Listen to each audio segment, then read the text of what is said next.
이 부분은 그렇게 중요하지 않고 이 부분은 그냥 스킵하겠습니다. 그 중요한 내용이 아닙니다. 그냥 아니고 자 다시 UIRP로 돌아가면 이 UIRP를 도출할 때 중요한 과정이 있었죠. 두 가지 과정이 있었습니다. 첫 번째는 트랜지션 코스트가 전혀 없다는 거고 두 번째는 에이전트들이 그러니까 경제 주체들이 전부 다 위험 중립적이라는 가정입니다.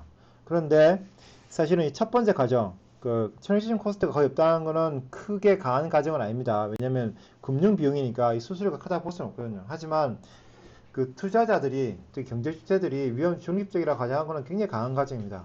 그래서 그 실제로 이제 경제 주체들이 만약에 위험 중립적이지 않다면 실제로 이제 위험 깊이 성향이라면 그때 환율은 어떻게 결정돼야 되는 거냐? 사람들의 위험 깊이 성향까지 반영했을 때 환율은 어떻게 결정돼야 되는 거냐라는 걸 이제 공부를 해야 되는데 이거는 좀 내용이 굉장히 길고 좀 복잡하고 약간 어려울 수도 있습니다. 그래서 이거는 다른 거 먼저 쉬운 걸 먼저 끝내놓고 나중에 하려고 해요. 이거는 일단은 좀 넘어갔다가 다시 돌아올 겁니다. 그때 설명을 드리겠습니다. 그럼 지금은 이제 어디로 가냐면 이제는 일반 균형 이론으로 넘어가려고 해요. 자, 지금까지 했던 거 예를 들어서 일단 간단하게 저기 다시 UIRP를 잠깐 보죠. 이게 이제 UIRP 식입니다. 보시면 제가 말씀드렸듯이 이 PPP나 UIRP는 둘 다 부분 균형 접근법입니다. 부분 균형 접근법. 또 저희가 그때 파이낸스 어프로치를 말씀드렸죠. 이 부분 균형 접근법은 간단합니다. 하지만 이런 이제 모형 자체가 너무 간단하기 때문에 현실과는 거리가 있는 거죠. 현실과 거리가 있다고 말했을 때 가장 큰 문제는 여기서 식은 하나이기 때문에 내생 변수도 반드시 하나여만 돼요. 그리고 실제로 보시면 변수는 현재 환율도 있고 현재 미국 금리도 있고 현재 우리나라 금리도 있고 또 미래 기대 환율도 있습니다. 이 네 개 중에 얘만 내생 변수고 나머지는 다 외생 변수예요.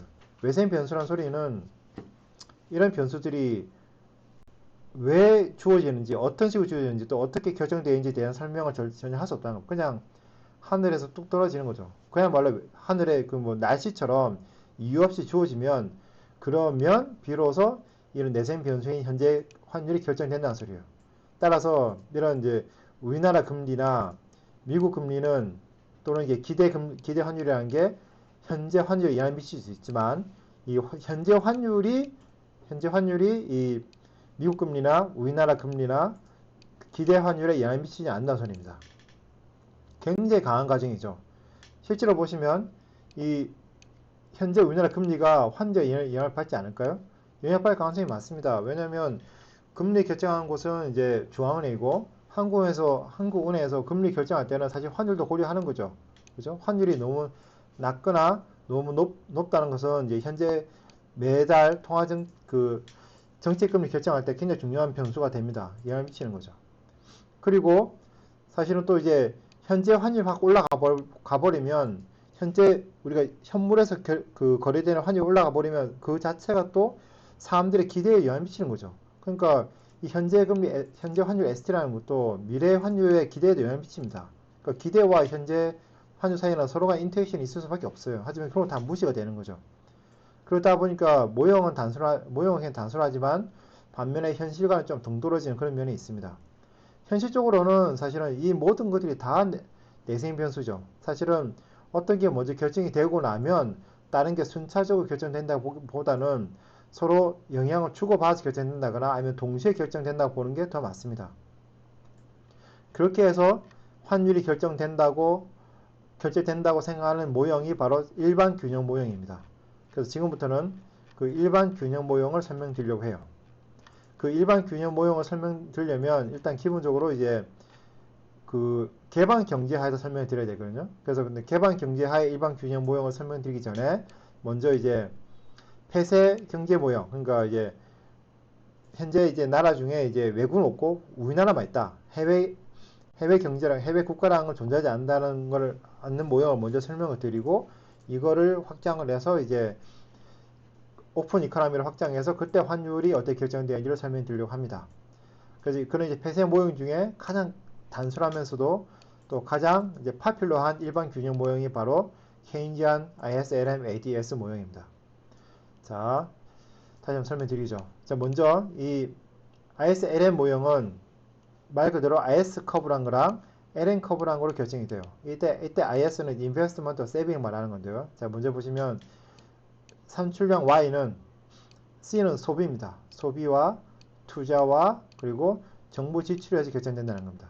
그러니까 인컴이 주어지면 그냥 한 나라에 총 산출량이 주어지면 이 산출량을 세 군데 쓰는 거죠. 그러니까 민간들이 소비를 하거나 또는 이제 기업들이 소비하는 거, 이게 투자죠. 기업들이 소비하거나 또는 정부가 소비하거나 정부 지출하거나 이 세 개 중에 하나로 사용된다는 뜻입니다. 그래서 이거는 그 보통 우리가 실물 시장의 규정을 말해요. 실물 시장이라는 거는 그다음 눈에 보이는 것 또는 손을 만질 수 있는 걸 실물에 생각하시면 됩니다. 뭐 아이폰이라 뭐 자동차 같은 걸 말하는 거죠. 그리고 이제 실물이 아니라 명목이 거래되는 시장. 그러니까 그냥 숫자가 왔다 갔다 하거나 아니면 종이 쪼가리가 왔다 갔다 하는 시장. 그걸 우리가 이제 LN 커브라 그래요. 이런 그런 명목 시장의 균형을 나타내는 게 바로 LN 커브입니다. LN 커브란 그냥 단순히 어떻게 생각하면 그냥 금융 시장의 균형을 생각하시면 돼요. 이 M은 이제 머니입니다. 머니. 통화량이고 정확하게 하면 통화량의 공급입니다. 그리고 이제 오른쪽은 이제 통화에 대한 수요입니다. 통화 수요 보면 L과 P 되어 있는데 이 L이 뭐냐면 통화에 대한 실질 수요. 그리고 P는 이제 물가 수준입니다. 이게 뭐냐면 예를 들어서 여러분들이 사고 싶어하는 이 경제에 있는 물건이 아닌 게 아이폰이 있다. 아이폰 어떻게 하면 여러분들이 사고 싶어하는 아이폰의 대수 몇 대를 사고 싶냐? 그러면 예를 들어서 두 대다. 그리고 이제 그 아이폰의 가격이 100만 원이다. 그러면 대당 100만 원이면 이 2 곱하기 100만 원 해서 200만 원인 거죠. 그럼 200만 원이 바로 내가 원하는 현금에 대한 수요가 돼요. 통화에 대한 수요입니다. 그래서 이쪽이 이제 통화에 대한 명목 수요. 이 L은 통화에 대한 실질 수요고 거기다가 물가를 곱해주면 이게 통화에 대한 명목 수요가 되고요. 이쪽은 이제 통화량의 공급량입니다. 그래서 통화 공급과 통화 수요가 일치해야 된다는 게 이제 LN 커브입니다. 그래서 실물 시장의 균형이 돼야 되고 명목 시장의 균형이 돼야 되고요. 그 다음에 이제 나중에 또 설명드릴 텐데 이건 뭐냐면 이제 산출물 시장 이쪽은 총 수요를 결정하는 곳이고 그다음에 총 공급은 이제 이윤 극대에 의해서 결정되는 거죠. 이윤 극대에 의해서 이제 물가 수준이란 산출량과 비례하는 거죠. 왜냐하면 이게 보시면 수요가 많을수록 물가를 올려주는 게 수요가 많을 때 그 물건의 가격을 올려주는 게 이윤 극대에 부합되기 때문에 그래요. 반면에 이제 물건을 수용하는 사람 입장에서는 물가가 쌀수록 이제 그 물건에 대한 수요가 더 많아지겠지만 공급은 다릅니다. 그죠? 그래서 이제 가격과 산출물 사이는 양의 관계가 있다라고 생각한 거고 또는 심지어는 이제 얘가 이제 0이어서 물가가 변하지 않는다고 가정하기도 합니다. 그럼 뭐냐면 이런 걸 우리가 가격 경직성에 부르는데 예를 들어서 현재 어떤 식당을 운영을 하는데 손님들이 갑자기 많이 들이닥쳐요. 그렇다 해가지고 바로 메뉴를 바꿔서 그 밥값을 올리지 않습니다. 그냥 밥을 판매하는 양을 늘리는 거죠. 그래서 수요가 변했을 때 우리가 판매량을 조절하지 물가를 바로 조절하진 않아요. 단기적으로는 물론 장기적으로는 이제 물가를 조절합니다. 그래서 이런 가격보다는 이제 산출량에 의해서 이제 균형이 이제 맞춰지는 거죠. 그래서 이제 단기적으로는 가격이 경직적이다. 그래서 극단적인 경우에는 이제 그 물가는 고정되어 있다라고 가정하기도 하고요. 아니면 이제 고정되어 있지 않더라도 이제 물가는 이제 산출량에 대해서 아주 민감하게 변하지 않는다라고 가정을 합니다. 물론 양의 값이긴 하지만 자, 그래서 이제 이게 바로 이제 ISL의 모형입니다. 자, 이 모형에 의하면 이쪽은 산출량이고 C는 상수입니다. 상수고 Y는 이제 산출량이에요. 또는 이제 국내 총생산 또는 국내 총소득입니다. 그러니까 소비라는 거는 총소득에서 일정 부분을 소비하는 거다. 그래서 C 곱하기 Y고요. 그 다음에 마이너스 베타 R이라는 건 투자입니다. 투자. 왜냐하면 우리가 투자를 할 때는 투자는 금리가 높을수록 투자는 줄어들겠죠. 왜냐하면 그만큼 대출 비용이 높아지니까. 그래서 투자는 금리에 대해서 음의 함수입니다. 그리고 이쪽은 그냥 정부 지출이고요. 그리고 이쪽은 아까처럼 다시 이제 머니 서플라이고 이거는 이제 통화에 대한 실질 수요.